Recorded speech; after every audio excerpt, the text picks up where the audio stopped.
déjà très mouvementé, qui nous promet une semaine, on va dire, plein de surprises et on l'espère de bonnes surprises. Je voudrais avoir votre appréciation sur ce qui est en train de se passer. Vous avez l'impression qu'on avance en terrain sûr ou qu'on est entouré de sable mouvant dans ces pourparlers, négociations, pressions entre Israël, le Qatar, les États-Unis, le Hamas et d'autres? La chose la plus importante à ce stade, c'est véritablement que les otages puissent être libérés dans le cadre du plan Trump dans les prochains jours, sans que cela exige un retrait israélien de la bande de Gaza. Je vous rappelle que jusqu'à présent, la condition du Hamas pour libérer non pas tous les otages, mais une partie des otages, était un retrait total d'Israël de la bande de Gaza. Si effectivement les conditions du plan Trump sont respectées, à savoir une libération de tous les otages, vivants et malheureusement ceux qui ne le sont plus, sans qu'Israël se retire pour l'instant de la bande de Gaza et qu'il y ait ensuite une négociation sur le futur de ce territoire, alors ce serait un acquis effectivement très important dans lequel Israël aurait effectivement finalement réalisé l'un de ses buts, de ses 3 buts de guerre. Alors, pour l'instant, on va dire ceux qui critiquent les démarches actuelles, y compris les démarches de Benyamin Netanyahou, disent Israël a accepté de cesser le feu de manière unilatérale, sans aucune contrepartie, à la demande de Donald Trump. Israël a accepté de se retirer, selon l'annonce de Donald Trump de la nuit dernière, il a accepté de se retirer le long de la ligne jaune, on va appeler ça la ligne jaune, c'est-à-dire environ moins entre 10 et 15% de la superficie de la bande de Gaza qu'il avait conquis sans avoir obtenu le moindre otage. C'est-à-dire, on a l'impression qu'Israël, comme c'est souvent le cas dans les négociations avec les Palestiniens, fait des gestes concrets sur le terrain et pour l'instant on attend une réponse du Hamas encore une fois. Il y a eu déjà l'annonce du Hamas pendant le Shabbat, selon laquelle il acceptait de libérer les otages moyennant ensuite des négociations. Encore une fois, c'est là-dessus qu'il faut se focaliser. Est-ce que oui ou non les otages seront libérés dans les prochains jours, comme le Premier ministre s'y est engagé hier soir lorsqu'il s'est adressé au pays par voie d'une conférence de presse ou plutôt d'une annonce du bureau du Premier ministre. C'est là-dessus qu'il faut se focaliser. Ensuite, évidemment, une fois que l'étape de la libération des otages sera franchie, en espérant qu'elle le sera, pour que ce calvaire, ce cauchemar, non seulement pour les otages mais également pour leurs familles, se termine, encore une fois, la difficulté commencera sur le futur de la bande de Gaza. Je vous rappelle qu'Israël s'était fixé comme 3 buts de guerre, la libération de tous les otages, la défaite du Hamas et le fait que Gaza ne puisse plus constituer une menace pour Israël. Et donc le troisième volet devra être négocié. Qui gérera la bande de Gaza, dans quelles conditions, quelle sera l'influence du Qatar et de la Turquie. Mais encore une fois, ce sera de tout cela, toutes ces questions se poseront, il faut l'espérer, dans l'après-libération des otages. Est-ce que vous avez une explication concrète, rationnelle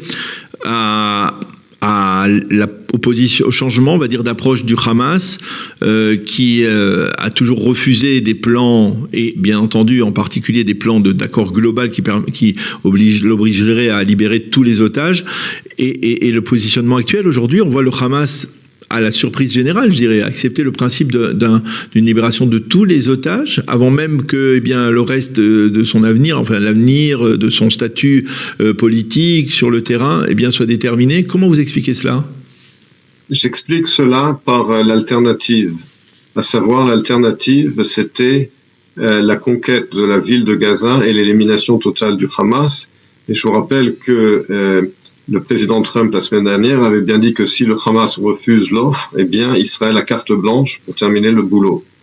Donc le Hamas savait que l'alternative à l'acceptation du plan Trump, dont la libération de tous les otages, c'était son oblitération avec une opération militaire d'envergure dans la ville de Gaza. Par ailleurs, en plus de cela, bien que malheureusement l'opération ciblée d'Israël au Qatar n'ait pas atteint ses objectifs en termes d'élimination du leadership du Hamas, mais le fait même qu'il y ait eu une opération militaire israélienne à Doha a quand même aussi envoyé un message très clair au Hamas, à savoir que son leadership à l'étranger n'a plus d'immunité. Et donc je pense que ces deux éléments ont poussé le Hamas à changer sa position.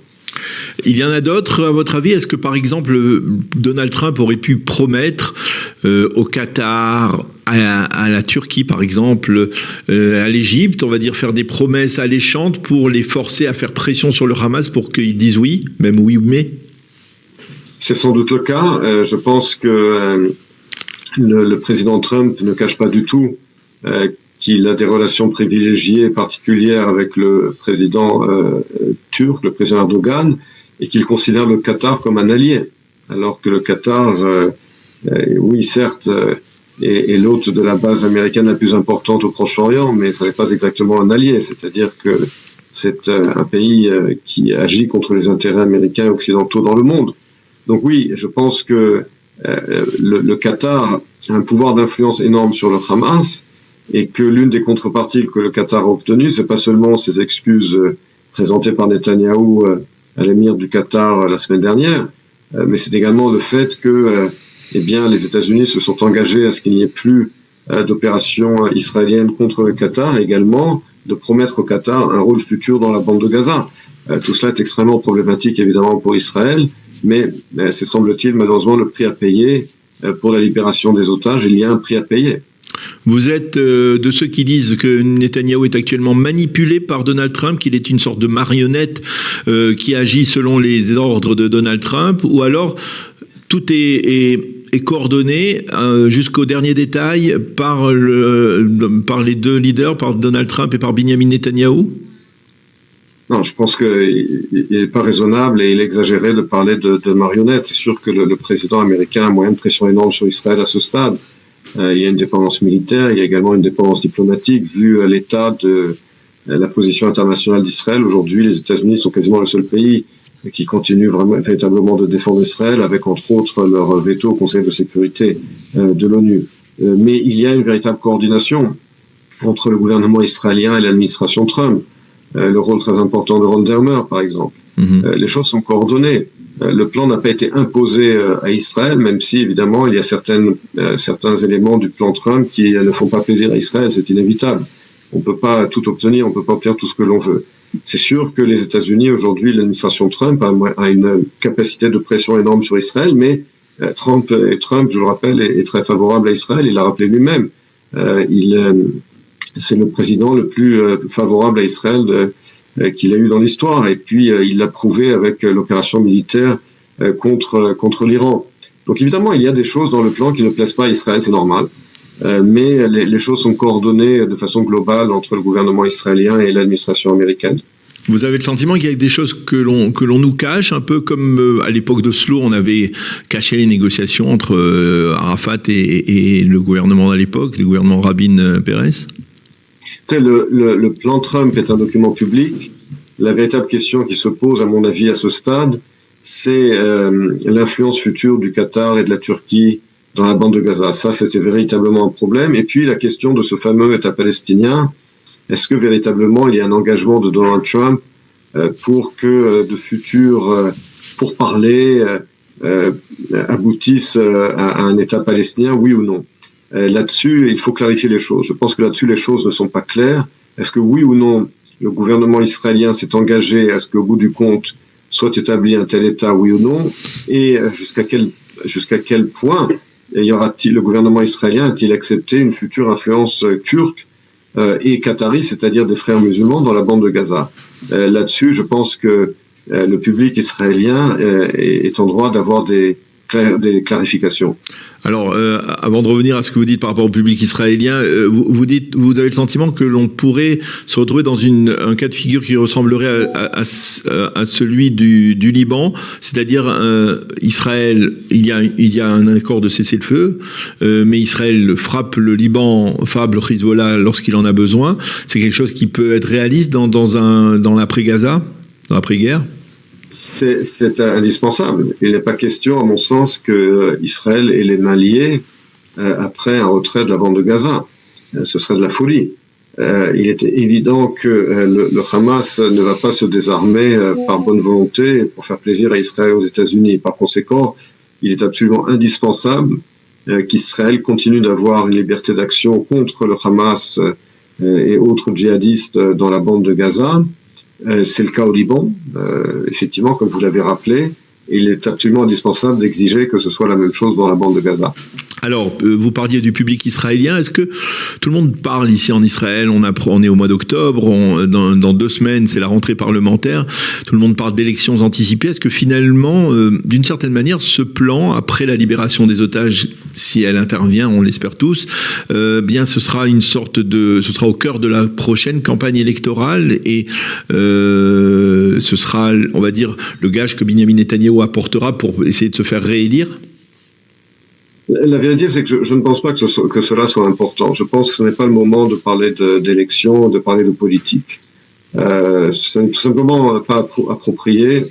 Nous sommes maintenant à la veille du 7 octobre, 2 ans après cette tragédie, et je pense qu'il faut se focaliser, au lieu de parler de politique, il faut se focaliser sur la victoire, la libération de tous nos otages, la neutralisation du Hamas, et ensuite rebâtir l'avenir.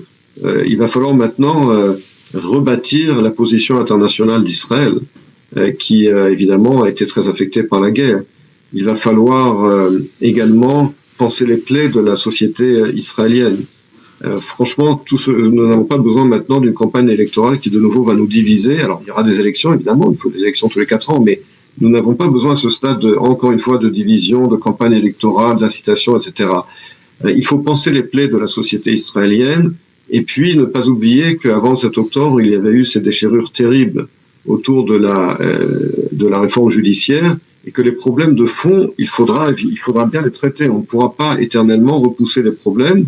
Il faudra traiter de la question, par exemple, du judiciaire. Quelle réforme voulons-nous? Il ne faudra pas revenir au 6 octobre. Donc, au lieu de parler de politique et d'élection, je pense qu'il est important d'abord de se focaliser sur la libération des otages, la victoire, et ensuite rebâtir le statut international d'Israël et penser les plaies de la société israélienne. Sur le plan diplomatique, ce sera ma dernière question. Est-ce que vous pensez que, on va dire, le plan Trump, le soutien d'Israël apporté au plan Trump et des pays arabes et même du monde occidental, ça, c'est la première brèche qui, on va dire, peut-être laisse présager d'un arrêt de l'isolement international de l'État d'Israël? Beaucoup dépendra de la politique d'Israël, c'est-à-dire que, évidemment, dès l'instant, si effectivement la guerre se termine, et s'il y a un plan à long terme sur la bande de Gaza, je pense que cela donnera effectivement l'opportunité à Israël de rétablir ses relations, en particulier avec les pays européens qui se sont beaucoup détériorés ces derniers mois. Quelle sera la position d'Israël? Je pense que là-dessus, il est important d'être proactif, de dire ce que nous voulons et pas seulement ce que nous ne voulons pas, et de défendre nos positions. Et là-dessus, évidemment, ça va être un des grands challenges de la diplomatie israélienne dans les prochains mois et dans les prochaines années, comme je l'ai dit, rebâtir en profondeur nos relations, en particulier avec l'Europe, qui ont été évidemment très affectées, et ne pas oublier que même avec les États-Unis, nous avons heureusement en ce moment une administration très favorable, mais ne pas oublier qu'il y a des élections aussi aux États-Unis, on ne peut pas négliger l'opinion publique américaine, là-dessus aussi il faut y travailler.